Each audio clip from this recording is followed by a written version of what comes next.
Ratna, polwan muda yang terkenal tegas dan berprestasi, membuat keputusan mengejutkan. Ia menikahi Ardi, seorang tukang becak yang hidup sederhana. Keputusannya itu membuat rekan-rekan seangkatannya mencibir dan mengira telah menghancurkan masa depan sendiri. Tapi Ratna tetap teguh, percaya bahwa cinta bukan tentang harta, melainkan ketulusan. Setahun kemudian, terungkap sebuah rahasia besar. Ardi ternyata menjadi informan penting dalam mengungkap skandal korupsi di institusi kepolisian. Mereka yang mencemooh kini menunduk malu. Di sebuah kota kecil yang ramai namun sederhana, Ratna berdiri tegak di depan pos penjagaan dengan seragam kebanggaannya. Rambutnya rapi tergulung di balik topi, wajahnya bersih tanpa riasan berlebihan, tapi menyembunyikannya dengan tegas, mata seorang perempuan yang tak mudah ditundukkan. Dia baru saja menyelesaikan pengamanan unjuk rasa siswa dan pulang dengan sedikit lelah di bahu. Di balik semua hiruk-pikuk tugas, ada satu hal yang selalu ia tunggu setiap sore. Becak biru tua yang mangkal di bawah pohon ketapang, dikayuh oleh seorang lelaki kurus berkulit sawo matang bernama Ardi. Ardi bukan siapa-siapa. Di mata orang, hanya tukang becak, hidup pas-pasan, kadang seharian tak dapat penumpang. Tapi bagi Ratna, senyuman Ardi punya kehangatan yang tak bisa dibeli dengan gaji atau pangkat. Sudah selesai dinasnya, Bu Ratna, sapa Ardi dengan suara serak halus. Ratna mengangguk, melepas topinya, dan duduk di bangku becak belakang. Udah, Mas, ngantar ke rumah ya? Sayap. Sepanjang jalan, mereka tak banyak bicara. Tapi ada rasa tenang yang tak tergantikan. Bising kendaraan, debu jalanan, bahkan jeritan pedagang tak mampu merusak kedamaian yang tumbuh di antara mereka. Beberapa orang di jalan melirik dengan aneh. Seorang polwan cantik naik becak, dan si pengayuh becaknya bukan ojek online, bukan pula taksi. Tapi Ardi, yang dikenal hanya karena sering membagikan permen pada anak-anak kecil di pasar. Kenapa sih kamu nggak cari cowok yang selevel? Polisi, juga kek, PNS, atau pegawai kantoran minimal lah, ujar Wulan, sahabat satu angkatan. Saat mereka nongkrong bersama minggu lalu, Ratna cuma tersenyum, menyeruput es jeruknya pelan. Karena cinta itu tidak bisa diukur dari seragam. Aku lihat Ardi dari hatinya, bukan becaknya. Wulan memutar bola mata. Ya tapi masa iya kamu serius, tikus? Serius, jawab Ratna pendek. Tegas, seperti saat ia menembak penjahat dalam pelatihan. Di rumah, Ratna membuka seragamnya, menggantinya dengan daster tipis warna biru. Sambil menyisir rambutnya di depan cermin, ia memotret wajahnya sendiri. Muda, berprestasi, tapi jatuh cinta pada orang yang bahkan tak bisa memberi mahar mahal. Tapi ia bahagia, cinta itu aneh, pikirnya. Ia datang tanpa diundang, menetap tanpa kontrak, dan menetap di hati tanpa peduli reputasi, dan Ratna sudah memilih memutar. Ardi tidak pernah membayangkan hidupnya akan bersinggungan dengan perempuan berseragam seperti Ratna. Hidupnya selama ini hanya berputar antara kayuhan becak, terminal kecil, dan warung kopi langganan. Aebaya seduduk di ujung jalan, di bawah pohon ketapang yang rindang, menunggu penumpang yang jarang datang. Pagi-pagi, Ardi akan membersihkan becaknya sendiri. Meski warnanya sudah pudar dan ada suara berderit saat berjalan, Ardi memperlakukan becaknya seperti sahabat. Ada coretan kecil di bagian samping, rezeki halal, hati tenang. Namun sejak beberapa bulan lalu, kehidupan Ardi perlahan berubah pelan. Sejak Ratna, perempuan tangguh itu, selalu datang di sore hari dan meminta mengantar pulang. Bukan dengan nada memerintah, tapi dengan senyum tulus yang membuat Ardi gelisah. Awalnya ia kira Ratna hanya kasihan padanya. Tapi lama-kelamaan, Ardi mulai sadar. Ratna tidak hanya naik becaknya, tapi mendengarkan ceritanya. Tentang ibunya yang meninggal karena tak bisa bayar rumah sakit. Tentang adiknya yang putus sekolah. Tentang mimpinya punya warung kopi kecil. Mas, Ardi tuh nggak kayak tukang becak biasanya, ujar Ratna suatu sore, saat mereka berhenti di warung pinggir jalan. Loh, kenapa? Tanya Ardi, tersipu. Mas sopan, nggak neko-neko, dan selalu ngasih senyum, meski hidupnya nggak menyenangkan. Ardi tak tahu harus jawab apa. Hatinya hangat, tapi juga bingung. Bagaimana bisa dia, lelaki biasa yang cuma lulusan SMP dan hidup pas-pasan, membuat seorang polwan sekelas Ratna bicara selembut itu di dalamnya? Malam-malam Ardi sering memikirkan Ratna. Ia tahu, menyukai Ratna ibarat menatap bintang dari tanah. Jot, tapi tetap saja, hati tak bisa dikendalikan. Di becaknya, Ardi diam-diam menempelkan bunga plastik kecil di sudut atap. Bukan apa-apa, hanya ingin memberi kesan berbeda. Buat Ratna, buat seseorang yang sudah membuatnya merasa cukup, Meski tak punya apa-apa, lalu suatu sore, saat mengantar Ratna pulang seperti biasa, Ratna berkata pelan, "Mas Ardi, kalau aku serius sama kamu, Mas, takut nggak?" Ardi hampir mencapai rem mendadak. Serius gimana, Bu?" "Ya, menikah, hidup bersama." Becak mendadak terasa sempit. Ardi berhenti di pinggir jalan. Matanya menatap ke arah Ratna. "Bu Ratna, saya ini siapa?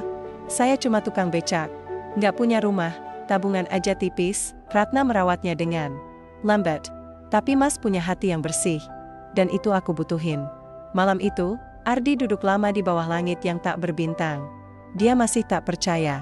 Tapi dia tahu, hidupnya tak akan pernah sama lagi. Kabar itu menyebar seperti angin di musim kemarau, panas, cepat, dan bikin gerah. Semua orang di kantor Ratna, dari senior hingga staf administrasi, tahu kabar yang satu ini, Ratna mau nikah. Dan calon suaminya adalah tukang becak, Wulan, sahabat Ratna, hampir menikmati kopi saat membaca pesan Ratna pagi itu. "Wul, doain ya. Aku sama Ardi udah sepakat buat nikah bulan depan." Wulan langsung menelpon. Suaranya campur aduk antara panik, kaget, dan sedikit tidak percaya. "Ratna, kamu serius? Ardi? Yang becak itu?" Ratna hanya tertawa pelan di seberang. "Yang becak itu, iya. Tapi juga yang selalu antar aku pulang dengan sabar. Yang gak pernah ngeluh meski hujan. Yang tahu cara menghargai perempuan tanpa harus pakai jas." Wulan diam. Ia sahabat, tapi tetap sulit memahami logika Ratna. Karena di dunia mereka, seragam dunia, pangkat, dan wibawa, pasangan ideal itu ya minimal selevel. Sesama aparat, atau setidaknya punya masa depan mapan. Di kantor, suara-suara mulai terdengar, pantesan dia nolak si Kompol Arif. Ternyata milih tukang becak. "Ya ampun, Ratna, kena guna-guna kali ya. Cantik-cantik sayang banget." Ratna mendengar semuanya. Tapi dia tidak membalas. Tidak marah. Tidak juga membela diri. Ia hanya menanduk pelan, menahan sesak yang sempat datang di dada. Tapi satu hal yang ia pegang, cintanya pada Ardi bukan untuk dibuktikan ke orang lain. Cukup hatinya yang tahu. Sementara itu, Ardi juga tak kalah bingung. Setelah keputusan itu diambil, ia justru semakin banyak mengeluh. Dalam hati, bukan karena tak cinta, tapi karena takut. Takut tak bisa membahagiakan Ratna. Takut menjadi bahan tertawaan. "Nah, kamu yakin?" tanyanya saat mereka duduk di teras rumah Ratna. "Nanti kamu malu loh, orang pasti ngomongin." Ratna menggenggam tangan Ardi erat-erat. "Mas, hidup bukan buat nyenengin orang. Aku tidak peduli apa kata mereka. Aku peduli sama kamu." Dan akhirnya, datanglah hari itu. Lamaran sederhana di ruang tamu rumah Ratna. Tanpa jas hitam, tanpa hantaran berlebihan. Hanya ada nasi tumpeng, beberapa toples kue buatan ibu kos Ardi, dan cincin perak sederhana. Ayah Ratna awalnya hanya menatap Ardi dalam-dalam. Tapi saat Ardi membungkuk dan berkata dengan lirih, "Saya tidak punya banyak, Pak. Tapi saya berjanji akan menjaga Ratna dengan hati saya seutuhnya." Sang ayah akhirnya mengangguk pelan. Meski berat, di luar rumah, beberapa tetangga berbisik-bisik. Di media sosial, kabar itu mulai menyebar, lengkap dengan foto becak Ardi yang diparkir di depan rumah calon mertuanya. Lamaran itu memang bukan lamaran impian. Tapi bagi Ratna, hari itu adalah bukti bahwa kebahagiaan tidak perlu kemewahan, cukup datang dari keberanian memilih, meski melawan arus. Hari itu cerah, meski hati Ratna sedikit mendung. Ia berdiri di depan cermin kecil, mengenakan kebaya putih sederhana dengan riasan tipis. Tak ada make up tebal, tak ada gaun pengantin menjuntai megah, apalagi dekorasi ballroom. Pernikahan mereka diadakan di halaman musola kampung, dengan panggung seadanya, kursi plastik warna-warni, dan tenda pinjaman dari warga sekitar. Tapi Ratna tetap tersenyum. Di luar, warga mulai berdatangan. Anak-anak berlarian sambil membawa balon tiup, ibu-ibu berkebaya duduk rapi di barisan depan. Aroma nasi liwet dan ayam bakar tercium dari dapur belakang. Sederhana, tapi hangat. Namun, satu hal yang nyaris tak terlihat adalah kehadiran rekan-rekan Ratna dari kantor. Wulan datang. Ia duduk paling belakang, mengenakan kerudung polos dan wajah yang datar. Entah karena disungkan atau masih tak percaya dengan apa yang terjadi yang lainnya. Tidak. Grup WhatsApp Suwani. Hanya 2 emoji ucapan dan 1 pesan dasar. "Maaf tidak bisa hadir ya, tugas mendadak." Tapi yang paling perih bukan absennya teman-teman, melainkan bisik-bisik yang terdengar jelas meski hanya lirih. "Sayang banget ya, Padahal dia bisa nikah sama polisi, nanti juga nyesel. Percaya deh, gila, ini pawan baru yang jatuh miskin karena cinta. Ratna mendengarnya. Ya, dia mendengar semuanya. Tapi di pelaminan, ia memilih menggenggam tangan Ardi erat. Tatapan lelaki itu tegang, tapi penuh cinta. Kemeja putihnya mungkin subur, tapi senyumannya bersinar seperti emas. Mas, kita nggak butuh tepuk tangan mereka, bisik Ratna. Ardi menunduk, bergetar. Maaf kalau aku tidak bisa kasih pesta megah. Ratna menatap lekat-lekat. Yang Mas kasih udah lebih dari cukup. Mas kasih aku ketulusan. Ketika akad nikah berlangsung, suasana tiba-tiba hening. Suara Ardi saat mengucap ijab kabul terdengar. Mantap, meski dengan tangan yang gemetar. Saat kata sah diucapkan, beberapa warga mengepalkan tangan. Tapi tidak semua. Beberapa hanya menatap tanpa ekspresi, atau malah sibuk merekam bahan gosip nanti. Malam harinya, saat tamu sudah pulang dan tenda mulai dibongkar, Ratna dan Ardi duduk di atas becak yang membungkus bunga kertas. Mereka tak punya mobil pengantin. Hanya becak sederhana, dengan tulisan kecil di belakangnya, baru nikah, doakan bahagia, dan ketika becak itu bergerak perlahan melewati jalan kampung, tak sedikit warga tersenyum haru, meski masih ada yang tekad kepala tak percaya, tapi Ratna tak peduli. Oleh karena itu, hari itu bukan tentang pesta mewah, tamu penting, atau penilaian orang. Hari itu adalah tentang keberanian mencintai. Dan tentang memilih kebahagiaan dengan cara yang mungkin tak dipahami dunia. 1 bulan, 2 bulan, 3 bulan berlalu sejak Ratna dan Ardi resmi menjadi suami istri. Pernikahan mereka sederhana, tapi cinta mereka tetap hangat. Sayangnya, dunia di sekitar mereka masih belum tenang. Di kantor, perlakuan rekan-rekan Ratna berubah drastis. Ia tak lagi dipanggil untuk ikut rapat penting. Penugasan besar yang dulu sering ia dapat, kini dialihkan ke junior-juniornya. Bahkan saat briefing pagi, komandan jarang menyapa. Hanya lewat, seolah Ratna transparan. Ada yang bilang kamu itu merusak citra institusi, bisik Wulan suatu hari. Ratna tersenyum getir. Karena aku nikah sama tukang becak? Wulan menunduk. Bukan aku yang ngomong, Erate. Tapi kamu tahu sendiri, dunia kita keras. Setiap langkah Ratna di kantor kini diiringi bisik-bisik yang menusuk. Di ruang loker, ia pernah mendengar seseorang tertawa sambil berkata, paling nanti cerai juga.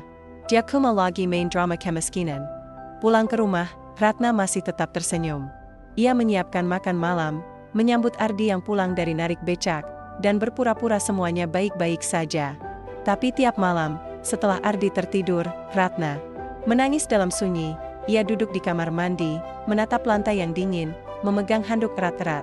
Bukan karena menyesal menikah dengan Ardi, tidak sama sekali. Tapi karena dunia tak pernah berhenti menghakimi. Cinta itu ternyata kuat, tapi tetap bisa lelah kalau terus dihantam cemooh. Suatu malam, Ratna membuka ponsel. Di grup kantor, ada candaan kasar soal wanita berseragam yang salah masuk becak. Foto lamanya disandingkan dengan gambar becak tua, ditambahi meme yang menyakitkan. Ia tak kuat lagi menahan air mata. Tapi ia tetap diam. Sementara itu, Ardi pun punya rahasianya sendiri. Ia semakin sering keluar malam dengan alasan mencari penumpang tambahan. Tapi Ratna mulai merasa ada yang aneh. Ardi pulang lebih larut, kadang dengan luka di tangan atau bekas lecet di pipi. Mas, kenapa tangan kamu? Tanya Ratna suatu malam. Cuma jatuh di jalan. Nah, jawab Ardi sambil tersenyum kecil. Becaknya nyangkut di lubang. Ratna ingin percaya. Tapi perasaannya tak bisa dibohongi. Ada yang disembunyikan Ardi. Sesuatu yang lebih dari sekedar lelah bekerja. Namun seperti Ratna, Ardi juga menyimpan luka dalam diam. Ia tahu istrinya terluka oleh dunia yang tak adil. Dan itu membuatnya merasa gagal sebagai suami, di atas becaknya. Ardi sering berpikir, apa aku layak buat Ratna? Apa aku sudah menghancurkan masa depan dia? Malam itu, mereka tidur berdua. Punggung saling membelakangi. Masing-masing memendam rasa sakit yang tak pernah diucapkan, cinta itu masih ada. Tapi diam-diam, luka juga ikut tumbuh. Sementara Ratna terus berjuang menahan luka di kantor dan di hatinya, Ardi juga tengah menjalani hidup yang jauh dari kata tenang. Tapi bukan karena becaknya rusak atau pelanggan sepi. Ada yang lebih dalam, lebih berbahaya. Ardi bukan sekadar tukang becak yang mengayuh demi sesuap nasi. Ia adalah bagian dari lingkaran informasi rahasia yang membantu mengungkap kasus besar, korupsi dalam tubuh institusi kepolisian. Semua itu bermula dari 3 tahun lalu. Saat Ardi menjadi saksi mata pembunuhan di gang sempit dekat Pasar Lama. Ia tak tahu siapa pelakunya, tapi ia tahu siapa yang menyembunyikan jejaknya. Seorang petugas polisi. Sejak hari itu, ia diam-diam mulai memperhatikan, mengamati, dan, secara tak terduga, diincar oleh seseorang dari dalam juga, penyelidik internal. Yang ingin membersihkan bersih dari dalam. Kini, setelah menikah dengan Ratna, tekanan semakin besar. Dia tahu nama istrinya bisa jadi taruhannya. Maka ia menyembunyikan semuanya. Ia keluar malam bukan hanya untuk narik becak, tapi untuk bertemu diam-diam dengan penyidik senior bernama Pak Jaya.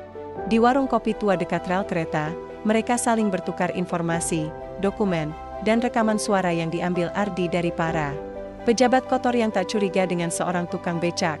Saya takut ketahuan, Pak, ujar Ardi dalam pertemuan itu. Istri saya, dia polwan. Tapi dia tidak tahu apa-apa.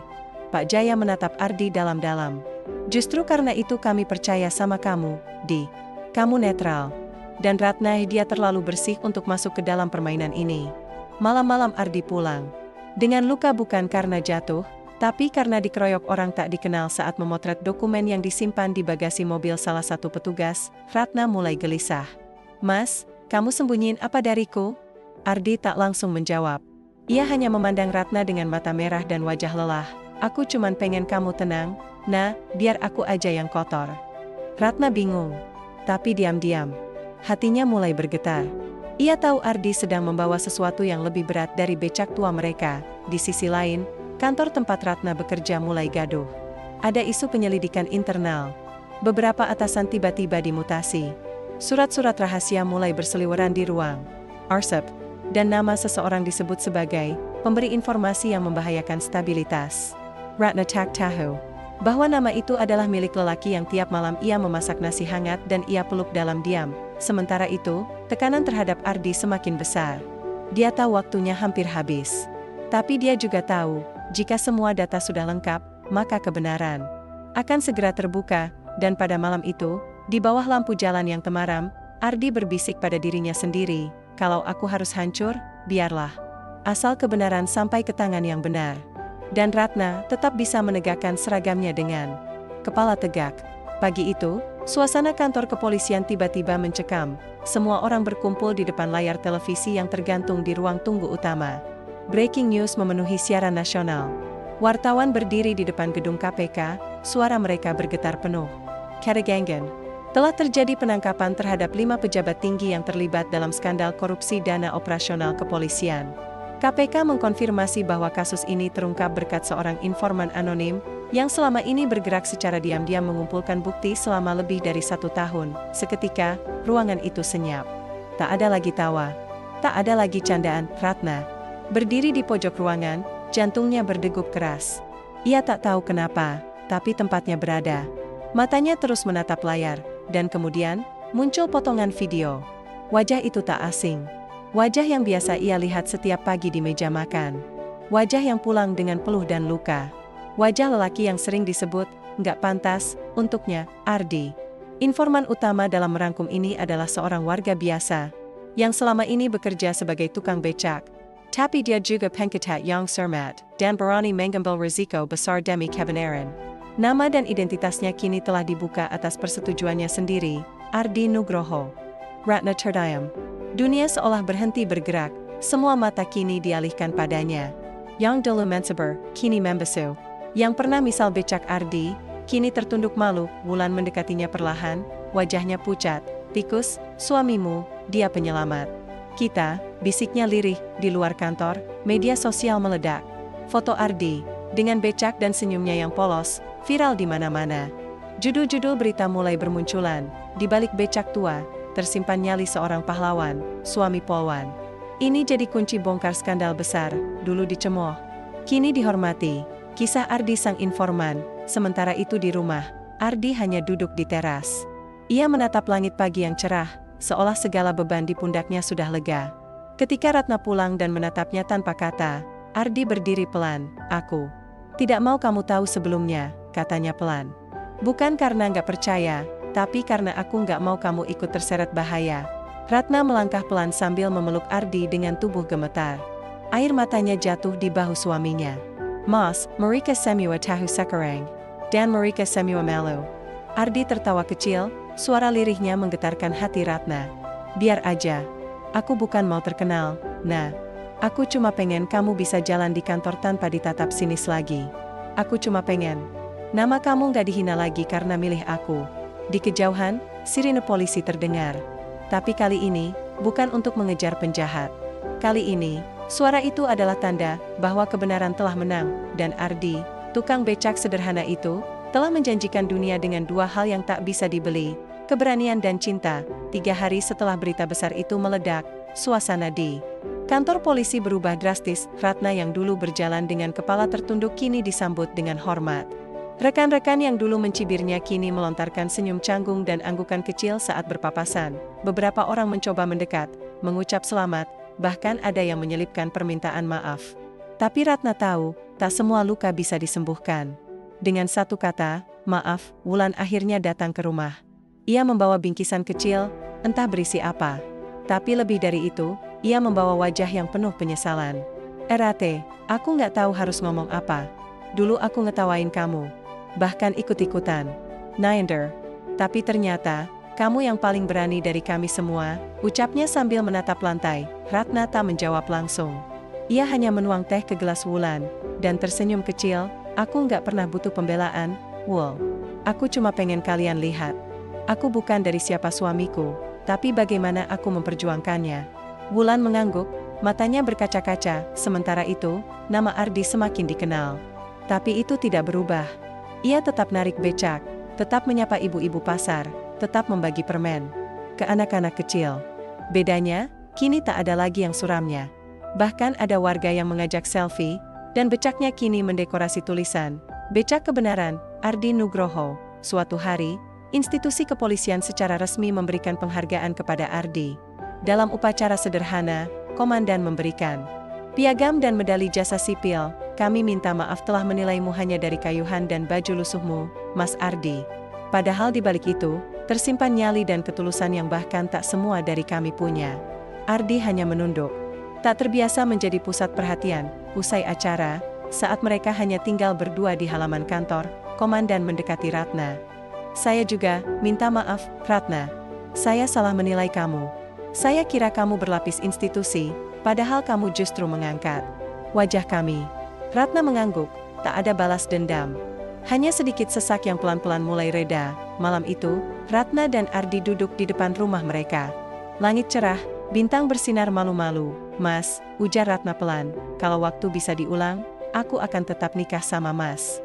Bahkan, kalau dunia lebih keras dari kemarin.